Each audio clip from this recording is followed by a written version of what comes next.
So in this video, I have an important update for you in the rare breed FRT trigger saga with the ATF, and this includes important news that one of the rare breed manufacturers was just raided by the ATF. So let's talk about this. But real quick before we jump into this video, if you think the ATF needs to be abolished and the NFA needs to be repealed, go ahead and hit that like button and subscribe. Also, I want to thank one of the main supporters of the channel, which is Axel. Axel has amazing digital ear pro. Actually, I love their earbuds, especially when I go to outdoor ranges and I don't want to have to wear giant earmuffs and worry about the rifle actually breaking the seal between the earmuffs. So a great option. If you guys are interested, you can use the link down in the details section.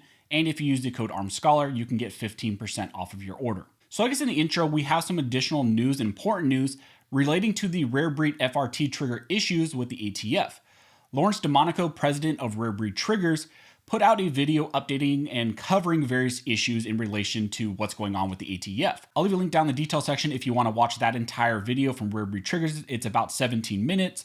But in this video, I just want to cover some of the most important things that I think came out of that video, and I think you all should know. Now, this is all coming off the heels of the ATF sending out an open letter to all FFLs in regards to treating some FRTs as actual machine guns under the NFA and GCA. The letter from the ATF claims that people in possession of these FRTs are in possession of illegal machine guns and can be subject to heavy fines and also criminal penalties. Now, for those of you confused about what's going on, back in July 2021, the ATF sent a cease and desist letter to Rare Breed Triggers. In the letter, the ATF claimed that in their eyes, the Rare Breed FRT-15 Force Reset Trigger meets the NFA and GCA definition of a machine gun. In the letter, the ATF told Rare Breed to cease and desist the manufacture and transfer of the triggers and to contact them so that they could figure out what to do with the triggers that were already sold. This issue was not isolated to just Rare Breed.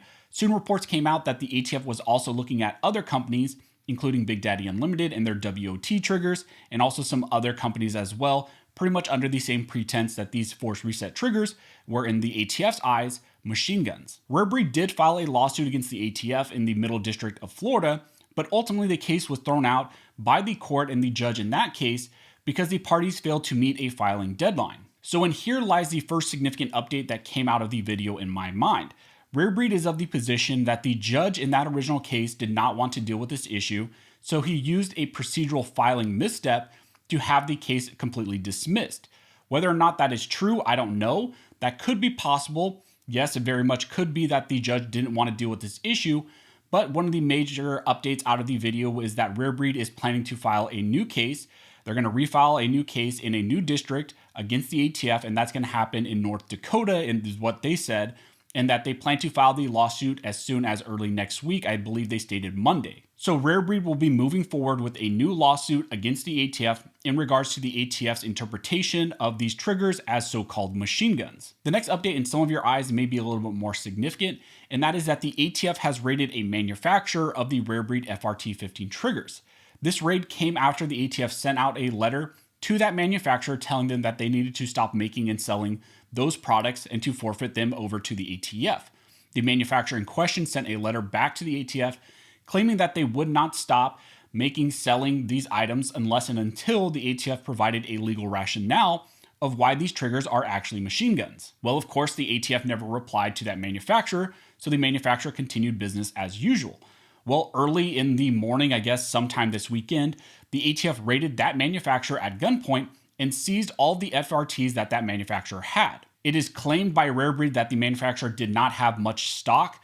They didn't have many of these triggers, so not many were seized, and also that they didn't have any customer records. So the ATF is actively right now raiding manufacturers and vendors of the Rare Breed FRT triggers, and one of those was raided just this weekend. The next important news that came out of this video was the fact that Rare Breed maintains the position that they will not give up the customer information to the ATF unless and until they are mandated to do so by a court order. Now, that may sound concerning to some people. However, Rare Breed apparently digitally shreds and scrubs all customer information after a period of time. So apparently, even with a court order demanding that customer information be given up, that information would never reach the ATF's hand because Rare Breed is scrubbing and getting rid of all this information just digitally, and that's kind of been their privacy policy this whole time. So I think for many people who were prior customers of Rare Breed Trigger, that is good news to hear that all this information is never maintained within Rare Breed records, and they don't maintain this information, and even with a court order, if they were demanded to have to give up this information, Rare Breed doesn't even have it. And I think the last thing of importance that came out of this video update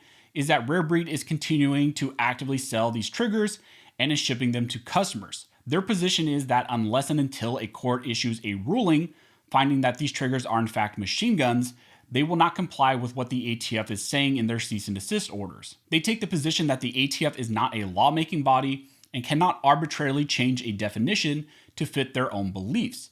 If they want to change the definition of a machine gun, then the ATF actually needs to get that done through Congress, but they don't get to write the law themselves and then enforce it on their own. The ATF is interpreting some force reset triggers as machine guns because, in their own words, the subject FRTs do not require shooters to pull and then subsequently release the trigger to fire a second shot. Based on that, they say that any FRT that allows a firearm to automatically expel more than one shot with a single continuous pull of a trigger is a machine gun. Why is that important?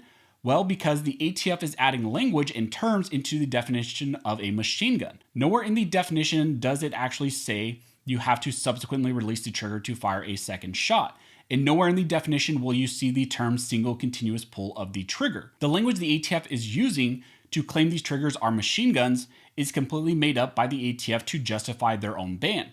The actual language in the machine gun definition says single function of a trigger, which the FRT does not meet that definition because it has two functions of the trigger. And again, the language in the GCA talking about what a machine gun is talks about a single function of the trigger, but it doesn't have any of these other terms and phrases that the ATF is actually using to justify their ban. Now, whether you take comfort in Rare Breed's position and the fact that they are still selling these items, that is completely up to you. I'm not providing you legal advice in this video. You get to make those decisions for yourself. Just keep in mind that the ATF, through their most recent letter, has indicated that they will take necessary remedial actions against makers and possessors of these triggers. The ATF has stated that the only option for possessors of these items, of these triggers, is for them to have to give them over to the ATF. Along with that, we now have reports through this video that the ATF is actively raiding Rare Breed trigger manufacturers and taking those products, taking them under the guise, under the pretense that they are machine guns, and also potentially going to try to seize customer information if they can get that as well.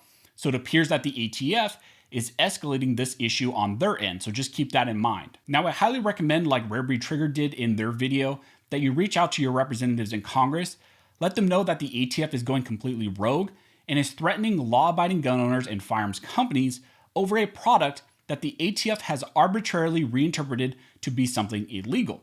And again, the ATF is not a lawmaking body.